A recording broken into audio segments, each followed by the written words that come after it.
July has a way of revealing every misstep you made with your hostas back in spring. The plant that emerged from dormancy looking magnificent, full, vibrant, striking, is now showing browned edges, ragged holes in the foliage, yellowing near the base, or that odd streaking pattern that runs between the veins and refuses to fade. Most gardeners across the US react to these signs in predictable ways. They increase watering, they reach for fertilizer, they snip off the damaged foliage and hope things improve. Nearly every one of those instincts is the wrong move for at least one of these symptoms. And in certain cases, particularly with that vein streaking I just mentioned, treating the problem blindly without correctly identifying it can allow it to travel through your entire hosta collection before the season ends. Caring for hostas in July isn't about forcing new growth. It's about shielding what you already have, shielding it from heat, from pests,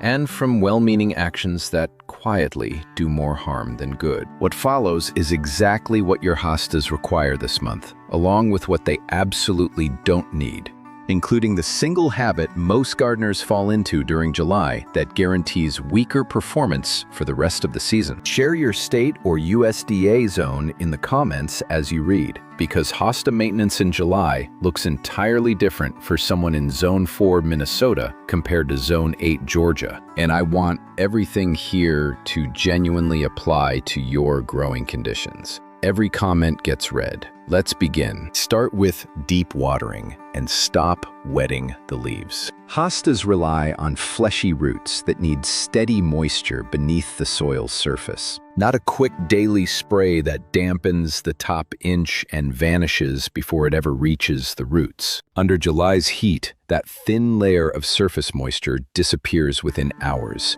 leaving the root system starved of what it actually needs. The plant reacts with symptoms many gardeners blame on unrelated causes: tips turning brown, wilting during the afternoon heat, and diminished vigor as the season progresses. As a baseline, most American zones call for about 1 inch of water weekly, split across 2 thorough sessions. Hostas growing beneath trees where roots battle constantly for moisture, those tucked under roof overhangs where rainfall never lands, and container plants with limited soil that dries out fast, all need more than this baseline amount. Check the soil 3 to 4 inches down.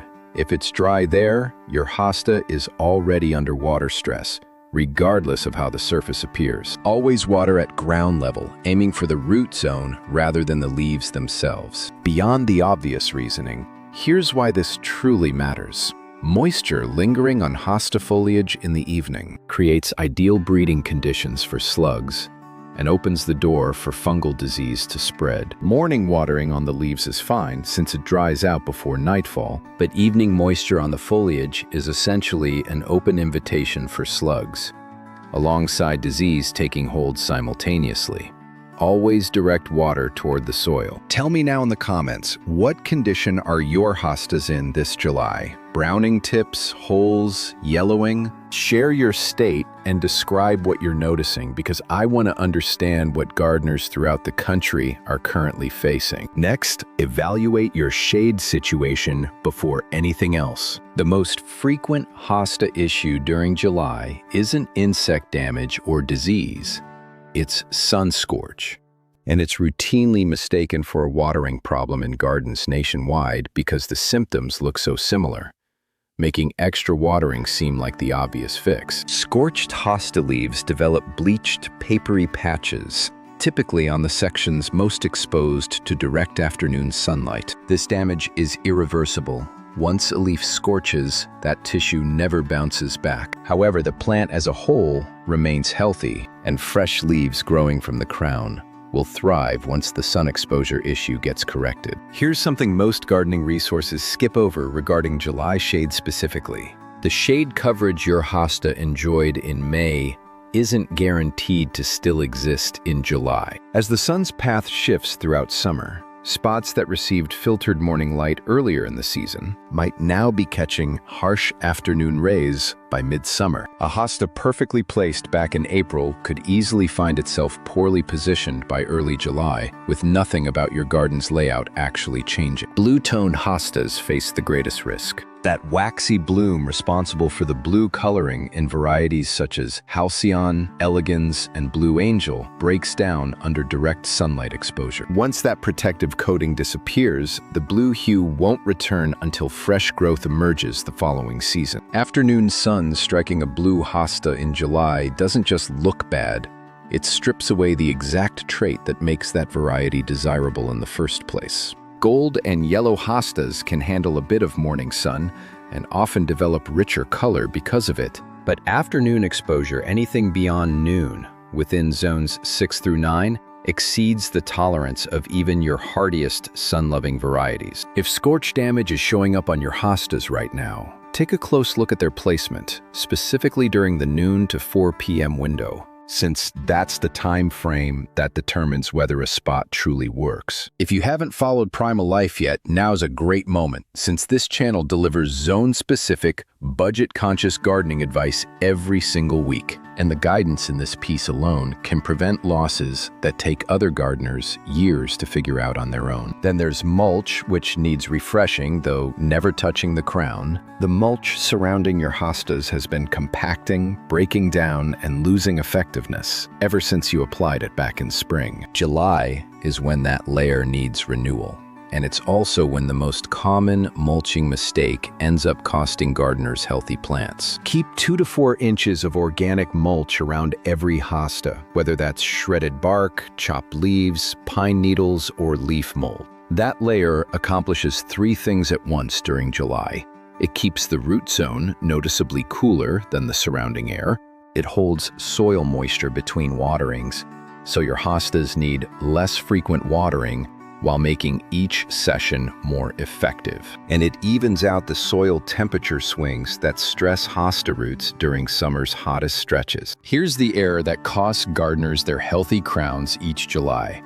Mulch heaped directly against the plant's central crown, the spot where every stem emerges from the root system at ground level, creates warm, damp conditions perfect for crown rot to take hold. Crown rot is a fungal problem that silently destroys the plant's base underground, well before any visible symptom appears above the soil. By the time the plant collapses later in summer, the crown has already been gone for weeks. Pull mulch away from the crown so there's a visible gap between it and the base of the stems. At least 2 to 3 inches of open space. Mulch should do its job everywhere surrounding the crown, while the crown itself stays dry with open airflow. If this information is helping, tapping like lets Primal Life know it's worth showing to more gardeners who might otherwise lose a hosta this summer to crown rot that began with good intentions. Slugs need attention now, before they consume entire leaves. If you're spotting irregular holes scattered across your hosta foliage, not neat cuts or perfect circles,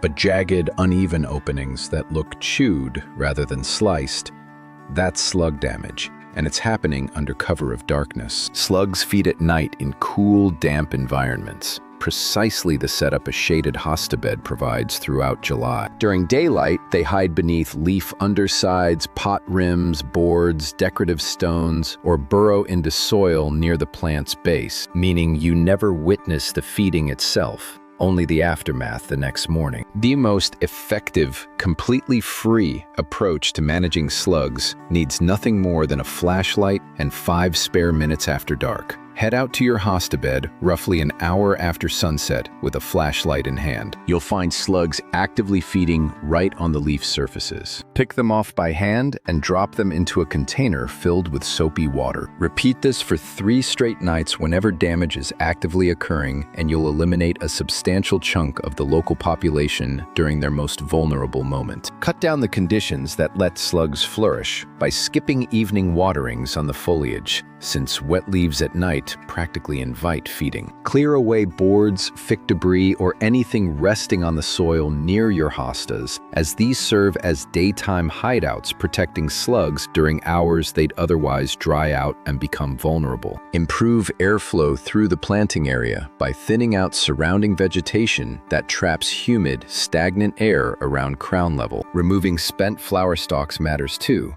But understand the trade-off first. Most hostas bloom throughout June and into July, with flowers ranging from barely there pale lavender on some cultivars to strikingly fragrant white blooms on some and Substance and Royal Standard. Hummingbirds are drawn to the fragrant varieties, and bees visit them regularly. So if attracting wildlife matters to you, letting flower stalks remain through their full blooming cycle offers real ecological benefit before you cut them away. Once blooming has fully wrapped up, though, the equation shifts. A spent flower stalk left in place continues directing the plant's energy toward producing seeds, energy that could instead strengthen the root system and build up the crown, which directly influences how vigorously the plant returns next spring. Cut the spent stalk cleanly right where it emerges from the crown, no stub remaining, a task that takes roughly 30 seconds per plant. Handle this as soon as the final bloom on each stalk fades, and you'll channel the season's remaining energy back into the plant itself rather than into seeds that will mostly land somewhere unwanted. Fertilizing needs to stop after July, and honestly, you should reconsider whether it's even necessary at all. Here's a truth about fertilizer that rarely gets said outright.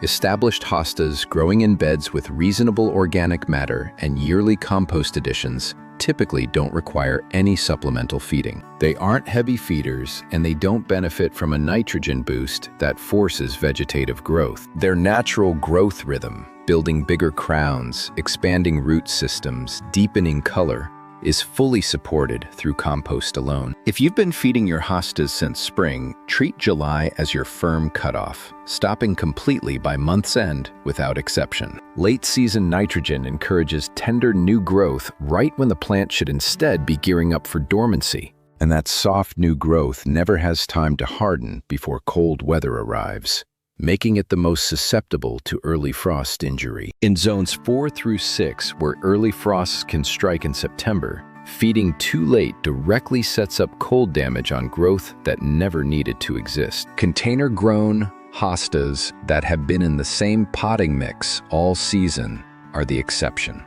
A single, light, balanced feeding early in July is acceptable, since limited soil volume in containers depletes faster than garden beds. One gentle application early in the month, then nothing else for the remainder of the season. It's worth understanding the difference between slug damage, sun scorch, and two diseases that have no fix. Before treating anything in your hosta bed this July, correctly identify what you're actually facing, because treating the wrong issue wastes time at best and worsens the real problem at worst. Slug damage shows up as irregular, ragged-edged holes, usually toward the center or margins of leaves, sometimes with visible slime trails in early morning before they dry, and the damage seems to appear overnight. Sun scorch presents as bleached, papery patches on the most sun-exposed leaf areas, with no holes and no slime, and the pattern lines up with afternoon sun exposure. Foliar nematodes create yellow or brown streaks running precisely between the leaf veins, following the vein lines exactly because the nematodes travel through the thin water film within the leaf tissue between veins,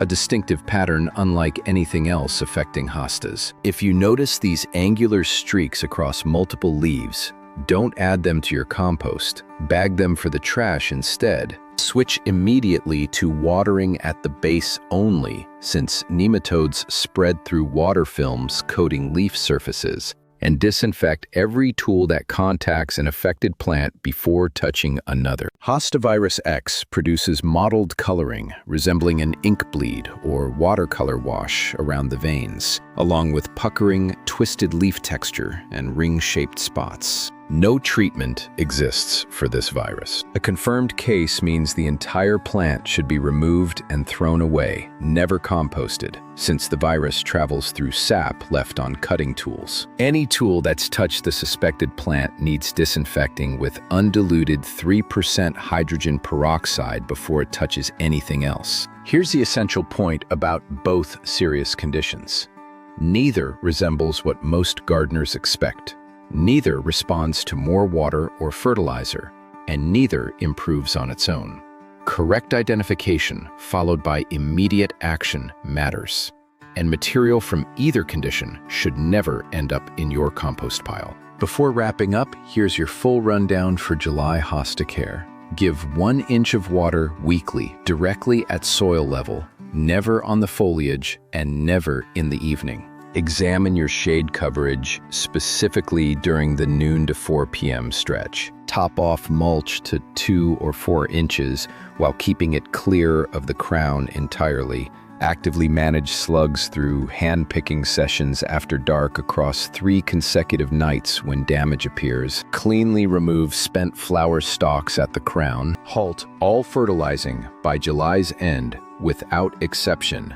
And correctly identify leaf symptoms before treating anything, since slug damage, sun scorch, foliar nematodes, and Hosta virus X each demand entirely different responses. July isn't the month to push growth, it's the month to protect what's already there. And the plants that return strongest next spring will be the ones shielded through this summer's stress, rather than forced through it. Follow Primal Life if you haven't already, turn on notifications, and before you go, share 2 things in the comments: your state or growing zone, and what your hostas currently look like this July. Every comment gets read, and your responses directly shape what comes next. Now go check on your hostas tonight with a flashlight in hand.